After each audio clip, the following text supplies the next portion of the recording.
কুষ্টিয়ার গড়াই নদী থেকে উৎপত্তি একসময়ের খরস্রোতা নদী কালীগঙ্গা।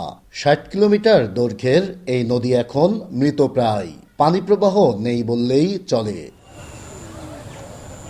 ১৮৭০ সালে ব্রিটিশ সরকার কালীগঙ্গা নদীটির গতিপথে বাঁধ দিয়ে নির্মাণ করে রেল লাইন। পরে আবার সেই বাঁধের পাশ দিয়েই তৈরি করা হয় কুষ্টিয়া রাজবাড়ী মহাসড়ক। সে সময় থেকেই শুরু হয় নদীটি দখলের মহা উৎসব।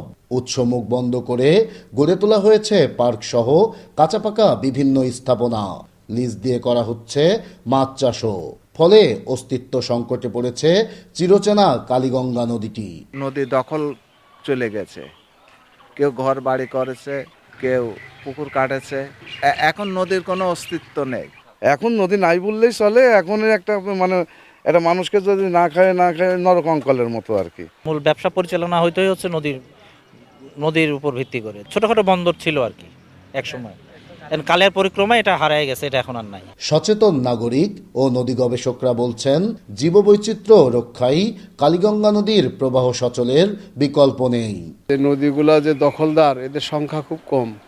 এদেরকে রাজনৈতিক পেশি শক্তির যে পরিচয়, এদেরকে ভেঙে চুরমার করে দিতে হবে। আমরা চাবো যে এই নদীগুলা দখল না হোক, এ বিষয়ে ঊর্ধ্বতন কর্তৃপক্ষের দৃষ্টি আকর্ষণ করব।